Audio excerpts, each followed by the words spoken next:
What's up, guys? Welcome back to the channel. So earlier today I did a disc brake installation from Speedway on patches, and took some video and some stuff like that to explain how we did it.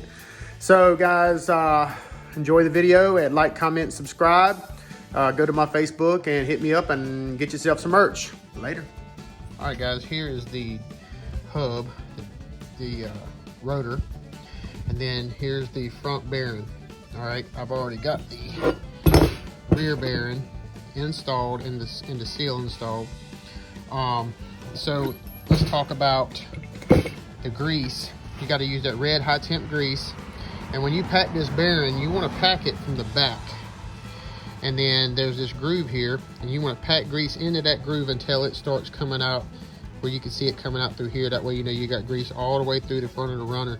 And then take grease and fill in the top, fill in the sides. You want that thing completely greased, one into the other with high temp grease. And then I always like to come in here and put a little bit inside the race. I always grease the rear stuff real good to make sure that we're not gonna have a problem. All right, guys, so we're putting these disc brakes on this bad boy. So my last video was about the coil over front spring install, and you know, all the deals with the sway bars and the ball joints. So now we're putting the disc brake conversion on. So this car was originally a drum brake car, and I'm converting it over to disc. So my first things that I like to do is I like to go ahead and try to get stuff painted. So that's the dust cover. I went ahead and painted it flat black because I wanted to kind of offset some of the gloss black and red that I have. And that's just my personal preference. You can do whatever you want, but I do like to put a little bit of paint on it to you know, to preserve it and keep it from rusting. Also, anything that isn't painted or coated with 415, I like to coat in heavy duty silicone. I spray this stuff on there in droves. That way I know that I tried to preserve without a bunch of surface rust, and that stuff works real good. And it creeps in too, so it's really good for keeping things, you know, looking good and lasting long. So the way this works is you put this dust cover on. This is the first step.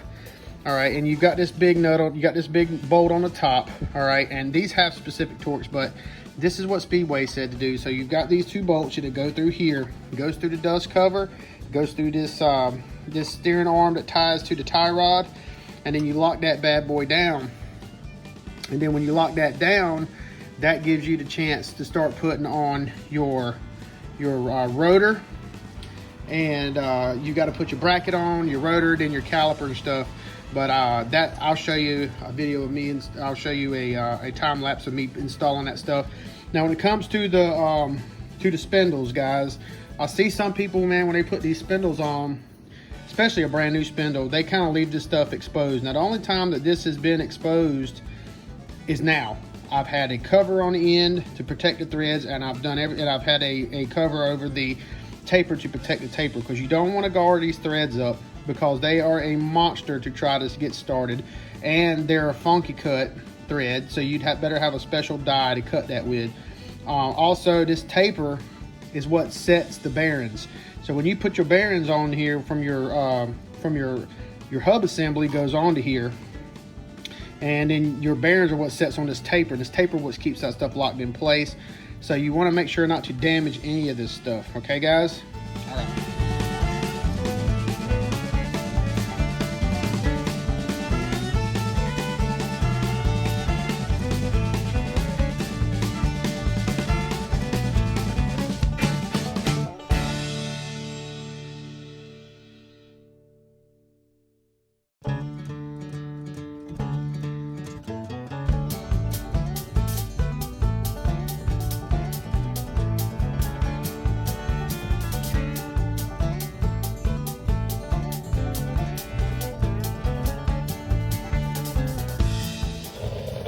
All right, guys, so we got the dust cover installed.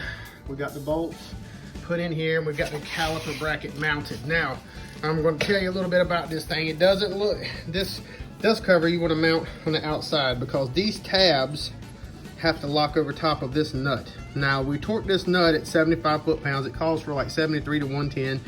I torqued them at 75. These torque at 45. It called for like 37 to 58 or something, but I torqued these at 45. All right, so this went through the dust cover, and this goes through the pivot arm that goes through the tie rod, and then it bolts through here. These two bolts here, this big one here, and this other one, this other 1/2-inch bolt here, that's what holds on the caliper bracket. Now, like I said, you make sure you torque these bolts, guys. Put some Loctite on them. Next, we're going to put on the rotor. I'm going to show you what to do with the bearings as far as setting the clearance on the bearings. The manufacturer calls to run the set nut in until you get 12 foot-pounds of torque, and then you back it off one flat. Put your Carter key in because you want just a slight bit of drag, but that's more to come. All right, guys, so here's the front rotor hub assembly. Now, like I was telling you guys before, you got the back here. Here's the rear seal, the retainer seal, and there is the back bearing. You make sure you put that nice red high heat grease on it. And here is the front bearing. It sits down in here. Now, how this works is this thing, the spindle is going to come up through here. You'll see those threads on this thing, all right? And then you'll see this washer. So this washer's got a tang on it. That spindle has that tang cut out of it. So this nut will align on that spindle. That tang will line up with the cutout on the spindle and slide in. What that will do is that will lock this thing from spinning. And then you have this castle nut that will go on top of that. So it will go on something like, say this, you know, and there the spindle will be stuck out here. You thread this castle nut down. All right, you torque this castle nut to 12 foot-pounds onto the hub, and then you back it back one flat, and you spin it to see if you got any drag. Now, if you have a whole lot of excessive drag, you don't really wanna, you wanna back it off a little bit more. You want it to drag, but not too crazy, okay? And then once you get that drag set up, which I'll show you here in a minute, then you stick this cotter pin in there, bend it over, and you're a done deal. Then you start to put your caliper on, and then you can set your brake pads in and stuff like that.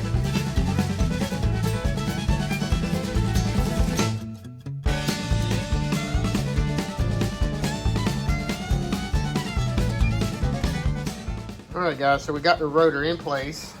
All right, we've got the rotor in place. We've got the washer on. We got the washer on here. We got the castle nut. Now, I've torqued this thing down to 12 foot-pounds, and you can see it's tight as hell.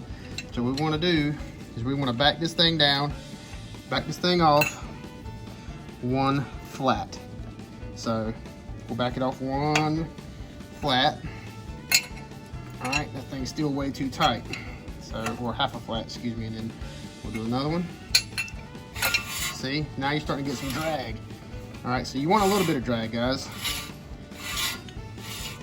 See how that is? And if you're unsure, you can always tighten it up a little bit. See, that's a little bit much. Back it off a hair. Just a hair more. See, now you got some drag. You want some drag, but you know that the bearings now are seated onto the spindle on the inside, and you won't burn the bearings up because there's too much too much bearing preload on your bearings. So this is just about perfect. So now what we're going to do is I'll come here and I'll clean all this red grease off, and then we'll put our caliper and our brake pads on, run our line to brake line here, and then it's a done deal, guys. All right, guys, so here we are. We've got everything installed, and so once you get the hub on, you get it all torqued down, you get the nut stuff, you put this dust cover on, and you literally just set it in there.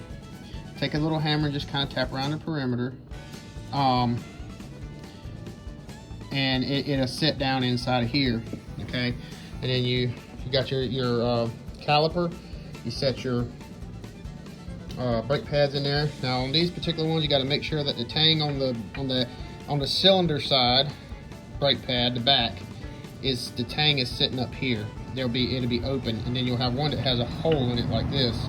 You got to make sure that the hole is on the outside and that the pin goes through this one and that this tang sits on the top, because this rod is what holds it from going down, okay? And then you route your brake lines, which I went ahead and put the banjo bolt in here, and it's got this pre-made guide for this piece here, and then you just take your hose and you loop it back into here, which I'm not going to do yet because I'm going to set all this up different and put this brake line different.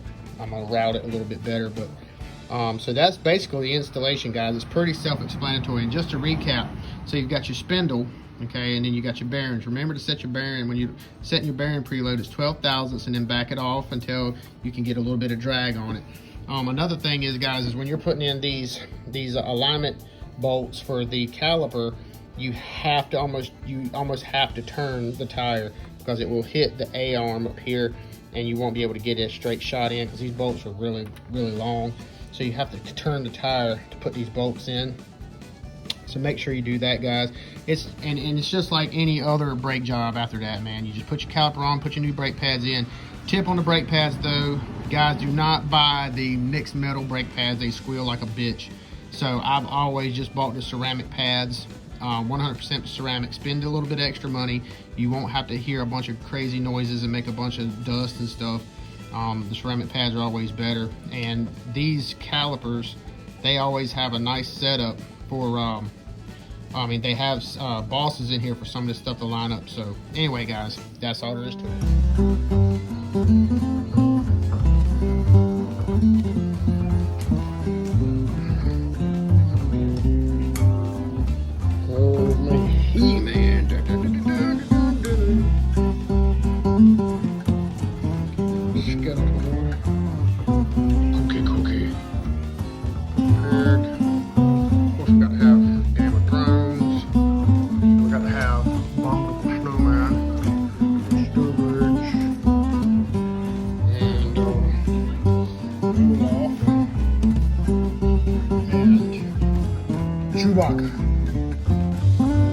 Miles' famous, almost. We're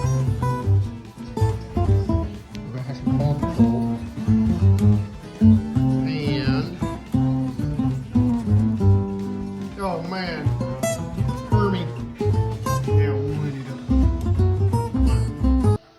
Don't forget about Chase.